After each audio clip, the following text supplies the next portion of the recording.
नमस्कार, daily current affair के इस सीरीज में आपका स्वागत है। आप देखना शुरू कर चुके हैं एवरीथिंग लर्न 24x7। तो आज का टॉपिक है आम आदमी पार्टी को मिला राष्ट्रीय दल का मान्यता। हाल ही में भारत निर्वाचन आयोग यानी ईसीआई ने आम आदमी पार्टी को राष्ट्रीय दल यानी नेशनल पार्टी के तौर पर मान्यता दी है। इसके अलावा 3 अन्य दलों से राष्ट्रीय पार्टी होने का दर्जा छीन लिया गया है, जो इस प्रकार है। राष्ट्रवादी कांग्रेस पार्टी यानी एनसीपी, तृणमूल कांग्रेस यानी टीएमसी और भारतीय कम्युनिस्ट पार्टी यानी सीपीआई।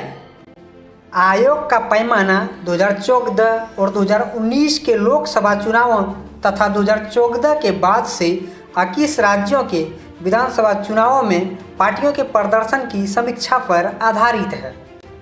इसके साथ ही अब देश में वर्तमान समय में 6 राजनीतिक पार्टियों को राष्ट्रीय दल का मान्यता प्राप्त है, जो इस प्रकार है। भारतीय जनता पार्टी यानी BJP, Congress, Bahujan Samajwadi party यानी BSP, communist party of India M यानी सीपीआईएम, नेशनल पीपुल पार्टी यानी एनपीपी और आम आदमी पार्टी यानी आप।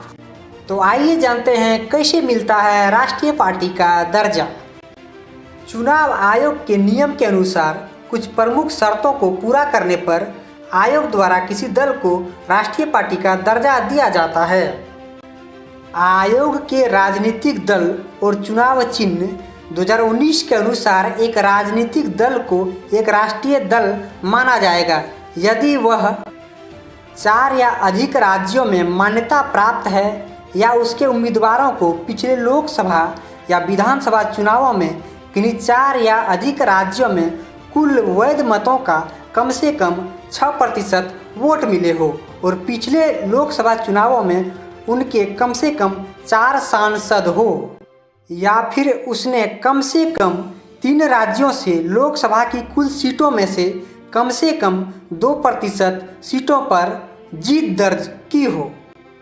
एक राष्ट्रीय पार्टी का दर्जा अन्य लाभों के अलावा यह सुनिश्चित करता है कि पार्टी का चुनाव चिन्ह देश भर में उसके उम्मीदवारों के लिए आरक्षित है और उसे राष्ट्रीय राजधानी क्षेत्र में एक कार्यालय खोलने के लिए भूमि मिलेगी।